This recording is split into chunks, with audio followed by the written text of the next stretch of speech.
네, 김요한입니다. 같이 말씀 묵상하겠습니다. 우리가 인생을 살다 보면 여러 가지를 경험을 하죠. 그런데 정말 인생에서 이 사람은 너무 힘들겠다 이런 사람이 있습니다. 네, 최근에 강화도에 청년들과 리트릿을 갔는데요. 한 친구의 인생의 이야기를 살짝 들었습니다.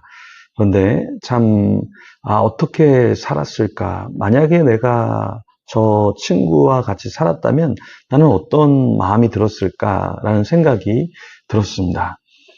수많은 사람들의 삶 속에는 수많은 스토리가 있죠. 그 사람들의 스토리를 들여다보다 보면 때로는 이해할 수 없고 참 마음이 어려운 그런 내용도 많지만 하나님께서 만져주시는 그런 스토리도 있습니다. 이스라엘 백성은 바벨론 포로라고 하는 참담한 상황 가운데 있었습니다. 황폐한 그런 삶을 살았는데요. 고국으로 돌아왔지만 여전히 또 그 땅은 짓밟혀 있었고요. 사람들은 어떻게 살아야 될지를 알지를 못했죠. 그때 하나님께서는 이 족보를 통해서 또 하나님의 역사가 어떻게 펼쳐졌는지를 통해서 하나님께서 어떻게 이끄실까를 사실 말씀해 주셨죠. 그 중에서 오늘 한 인물을 우리가 조금 더 주의 깊게 보는데요. 바로 야베스라는 인물입니다. 우리가 아는 야베스는 어떤 사람이었죠? 그 이름 자체가 수고와 고통이라는 뜻을 갖고 있던 그런 존재였죠. 왕들도 사실은 생략이 되는데요. 야베스라고 하는 이 인물은 그 이름과 더불어서 그가 했던 기도가 실려 있습니다. 그것은 야베스 같은 사람도 이런 기도를 드렸고 결국에 하나님 앞에 축복의 사람이 되었다라는 것이죠. 그러니까 단순히 기복신앙이 아니라 좀 어려운 인생 가운데 하나님을 붙잡는 자가 어떤 인생을 사는가, 그것을 말씀하고자 한 것이죠. 자, 1절 말씀 보면요. 유다의 아들들은 베레스와 헤스론과 갈미와 훌과 소발이라. 그리고 그 뒤에 이제 2절에는 소발의 아들에 대해서 이야기하고요. 또 계속 그 후손들이 적혀 있습니다. 그러다가 이제 9절에 보면 야베스에 대한 이야기가 나오죠. 야베스는 그의 형제보다 귀중한 자라. 그의 어머니가 이름하여 이르되 야베스라 하였으니 이는 내가 수고로이 낳았다 함이었더라. 10절 야베스가 이스라엘 하나님께 아뢰어 이르되 주께서 내게 복을 주시려거든 나의 지역을 넓히시고 주의 손으로 나를 도우사 나로 환난을 벗어나 내게 근심이 없게 하옵소서 하였더니 하나님이 그가 구하시는 것을 허락하셨더라. 야베스는 그 형제보다 귀중한 자다. 이렇게 성경이 기록하고 있습니다. 이건 편견일 수 있는데요. 어떻게 성경이 야베스라는 그 한 사람에 대해서 이렇게 높게 이야기를 하고 있을까요? 그런데 사실 야베스의 이름의 뜻을 보면 그 어떠한 삶을 살았는지를 우리가 엿볼 수 있습니다. 수고로이 나았다라고 하는 수고, 고통이라는 이름을 갖고 있었죠. 그런데 그런 야베스가 하나님께 어떻게 기도합니까? 하나님, 제게 복을 주시려고 한다면 제 지경을 넓혀주세요. 그리고 주의 손으로 나를 좀 도와주세요. 환난을 벗어나게 해주세요. 그리고 근심이 없게 해주세요. 그리고 하나님께서 어떻게 하셨습니까? 그 기도에 대해서 그가 구하는 것을 허락하셨더라. 자, 여기에 아주 중요한 영적인 원리가 나오죠. 이게 도둑질하게 해주세요. 거짓말하게 해주세요. 녹을 좀 때리게 해주세요. 이런 게 아니잖아요.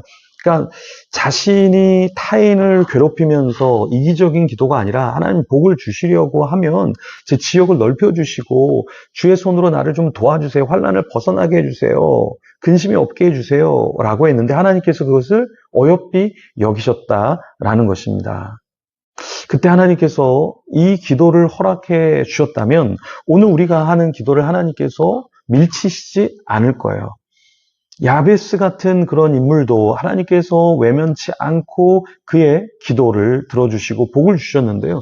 그럼 우리도 하나님 앞에 기도해야겠죠. 만약에 여러분에게 하나님께서 복을 주고자 하신다면 여러분 어떤 복을 이야기하시겠습니까? 어떤 것을 놓고 기도하시겠어요? 네.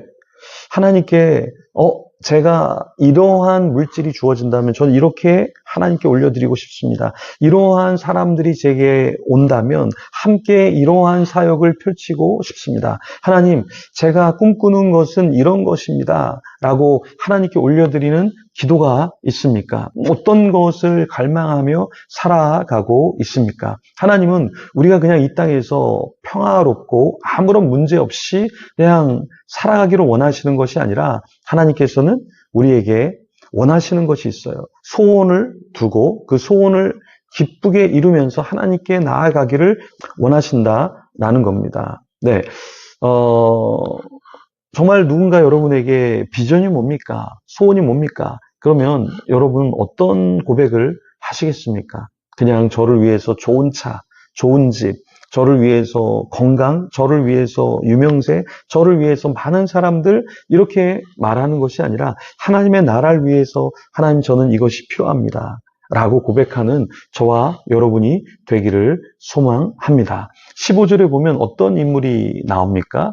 15절에 보면 여분네의 아들 갈렙의 자손은 이렇게 이야기가 나와요. 그러면서 이루와 엘라와 나함과 엘라의 자손 그나스요. 자, 여기 여분네 아들 갈렙은 누구를 말하는 걸까요? 약속의 땅 가나안 땅을 차지했던 그 갈렙을 말하는 것이죠. 여호수아와 갈렙. 이 두 인물은 어떠한 특징을 갖고 있습니까? 네. 정말 많은 사람들이 포기하고 저 땅은 우리가 취할 수 없어. 저기엔 아낙 자손들이 있고 거대하고 우리가 싸워서 이길 수가 없어. 우리는 그들의 밥이 될 거야. 이렇게 이야기할 때 여분네 아들 갈렙과 여호수아는 아니야. 하나님이 그 땅을 우리에게 주실 거야 라고 하나님을 바라보면서 용기를 가졌죠. 힘을 내었죠.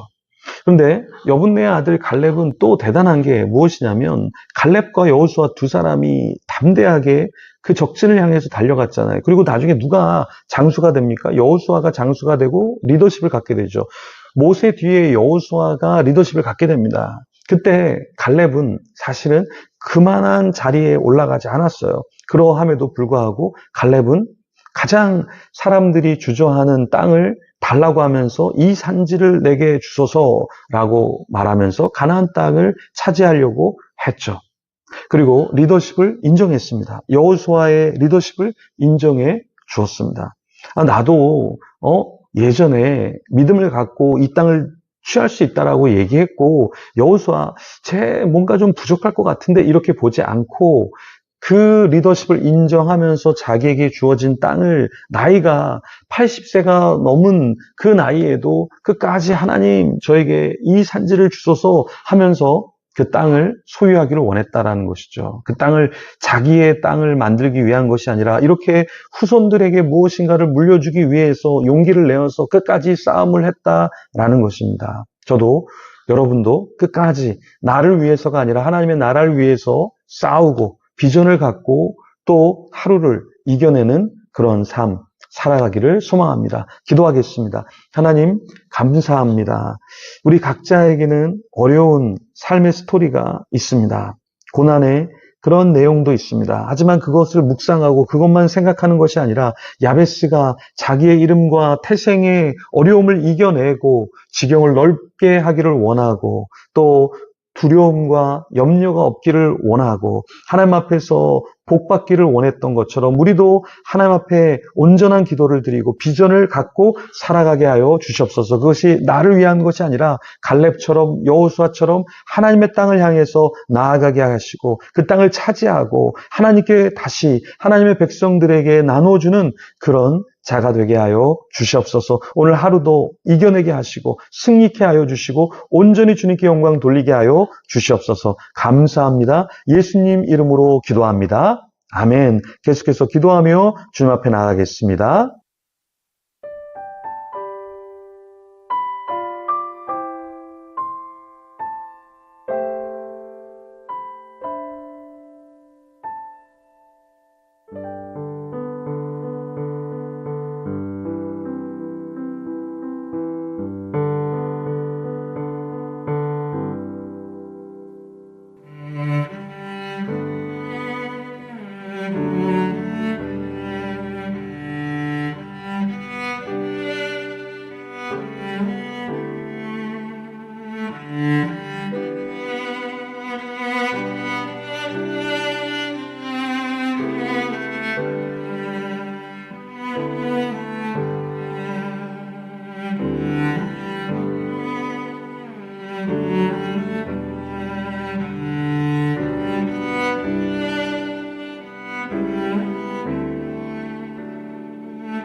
네.